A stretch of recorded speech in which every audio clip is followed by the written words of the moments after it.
Today is 909 day. I'm here to listen to learn. I'm learning. I hope this will support your dreams, your goals, allow you to become the person that you want to become.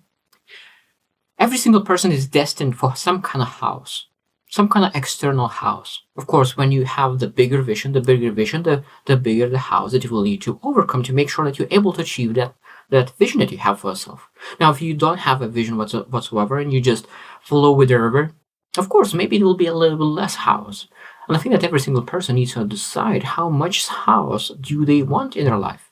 Now, we need to understand that a lot of times we have external house. It could be like finances. It could be a lot of different things that there's really not in the place where it's supposed to be. And then we try to fix it.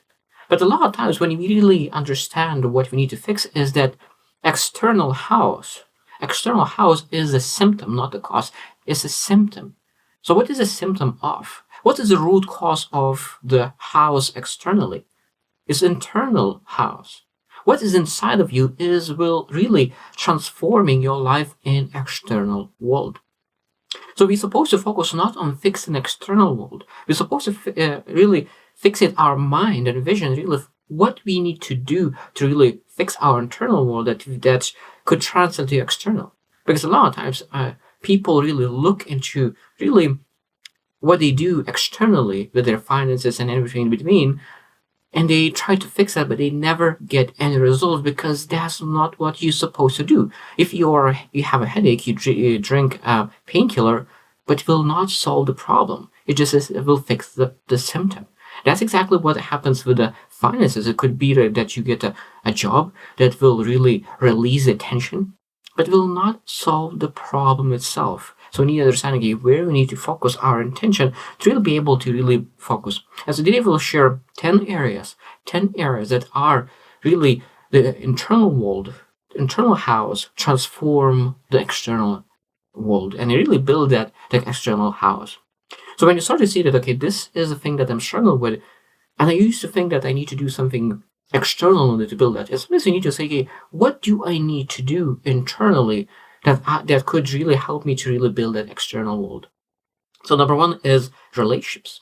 Relations, that means that relations are external. So it could be friends, could be someone else. Like a lot of different business relationships.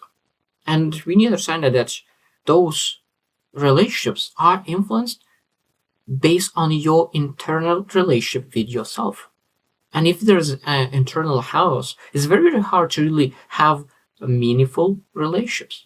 So sometimes maybe it's better to really focus on your internal relationships and really making sure that you build that very strong relationship with yourself before really building and making sure that you have that meaning relationships. It's always important to really work on those, but the most important relationship that you need to work on every single day is internal relationship. Number two is decision-making process. Now, a lot of times, internal house clouds our decision-making process. So when you say, okay, why I made a decision, why my decision process are not the best decision-making process, why my decisions doesn't lead to my vision, why my decisions doesn't lead where I want to go.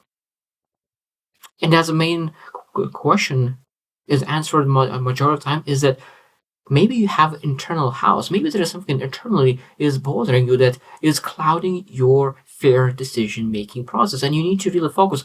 What is bothering you? What is that one thing that you're able to fix internally first before you're able to really start making the right decisions, right choices towards your vision, towards life? Because a lot of times what happens is that when your internal world is not in place, you start making impulsive decisions that doesn't align with your vision whatsoever. Number three is work performance. So that means that when you're in emotional turmoil, that of course will reduce your productivity at work. And this is a lot of times when we look into people who are not performing at their highest level. And sometimes we think that that's their ceiling.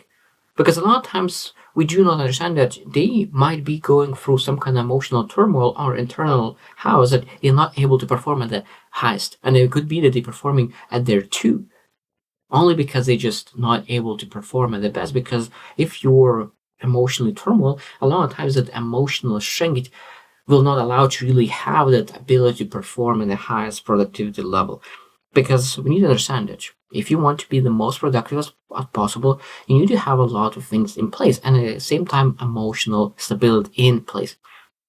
Number 4 is physical environment. That's why there's a lot of people say that the first thing what you need to do in the morning is fix your bed. Because if your bed, if your table, if your whole home is a mess, a lot of times it shows that your internal world, internal mind is a mess as well. So being able to clear your home, to make sure that this is clean, it allows to really have that ability to really think clearly. So physical environment could show how your internal world is. I truly believe that there is always connection between how your home looks like and how your table looks like, how your internal world looks like as well. So we need to make sure that sometimes able to work from both sides. Be able to fix internal world that it fix outside, and it start really working on fixing external world to that influence our internal world. Because when everything is clutter outside around you, it's very hard to really be uncluttered inside. Number 5 is health and well-being. Again, a lot of times people are not taking care of themselves because they just have too many thoughts inside. There's a lot of negativity inside. And because they have the negativity, that reduces their power of self-discipline, and people do not eat well, they don't exercise well, and because of that, they maybe lose some kind of muscles, maybe they gain weight, and because of that, they lose confidence, and there's a circle.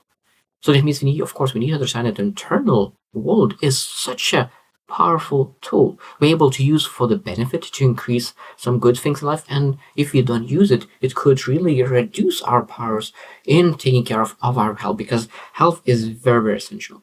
And we need to make sure that we are able to really improve our health, because health impacts our ability to really effectively perform our day-to-day duties. Number 6 is repetitive patterns.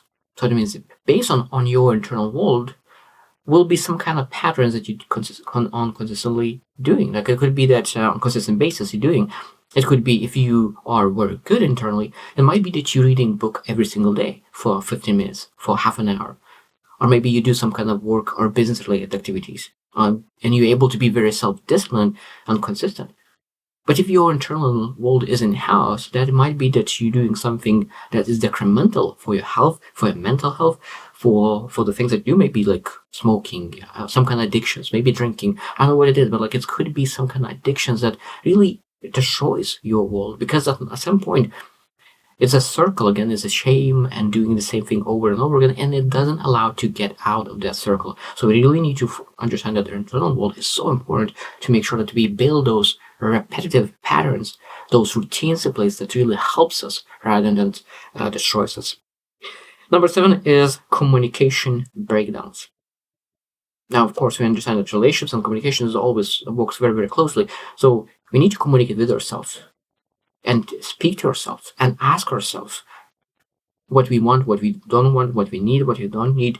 And at the same time, based on communication with yourself, we can potentially understand that those communications with other could break down because we avoid people.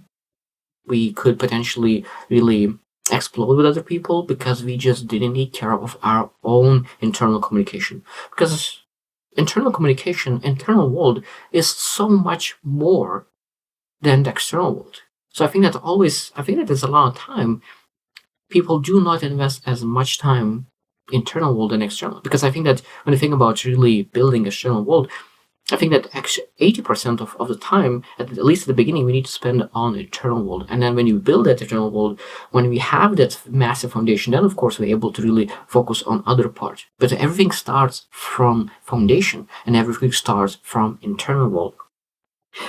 Number 8 is procrastination and avoidance. So when there is an internal turmoil, when there is an internal chaos, when everything seems all over the place, it's very, very hard to really take action sometimes because we lack clarity.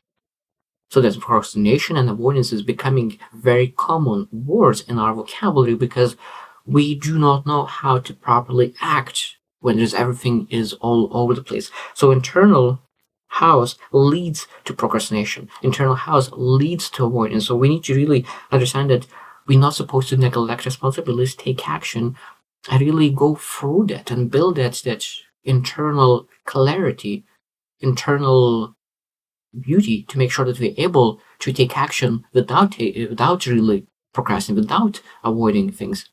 Because when we focus on hard things, when we do hard things, life is easy. When you do easy things, life is hard. You probably heard that 1,000 times, but it's totally true. Number 9 is escalating stress levels. And this is very, very important. So that means that when we really going through internal turmoil, because all the things externally start to really go downhill, that stress starts to increase. Stress levels increasing more and more and more.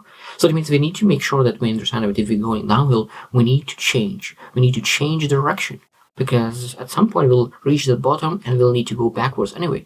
But the sooner you're able to really change direction, you're able to really go back upward. Because again, this is one thing that we understand, that when your internal world is going downhill, but potentially external world is still in place, at some point, if you do not catch that internal house, the external world will start go down as well. There's always delay. When you, for example, when you start to go up with your internal world, and your external world will be still staying here as well. But if you keep going and keep growing, keep getting better, your external world always will catch up your internal world. I truly believe that. Number 10 and the last one that I wanted to mention is financial instability. Financial stability. A lot of times when you are in internal turmoil, internal house, that leads to really bad financial decisions. You start to buy based on impulsive decisions, build impulsive choices, rather than really making a right choice regarding your finances. So it's very, very important to understand when you see that you're making irrational decisions regarding your finances, you need to ask yourself, how is my internal world doing? How do I feel right now? Because first decision before really making any financial decisions at the moment supposed to really say, okay, let's make myself feel better. Let's build myself. And let's make that decision a little bit later when I will feel more energized, my attitude will be in place, my positivity will be in place, my gratitude will be in place. Because sometimes when you're really, really low, before you make a decision, first hour I could allocate to really building yourself up, building your internal world, making sure that you have the clarity, making sure that you reduce all the clutter that is in your mind, maybe journaling. And when you really reduce all the clutter, when you really build your attitude and emotional stability based on gratitude, then of course you're able to say, like, my foundation are in place. Now I'm able to make financial decisions. Now I'm able to make my career decisions, because we need to make sure that we make decisions based on our best you, not the worst you. Because when you make the best decisions, when you make decisions based on your best, you will make the best decisions for your future, rather than making decisions based on your lowest. And of course, those decisions will not lead you where you want to go.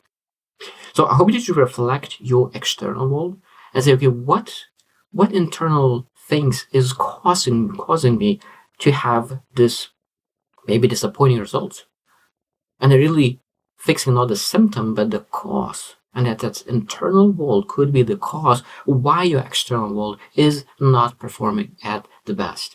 So I hope you choose win, and see you tomorrow.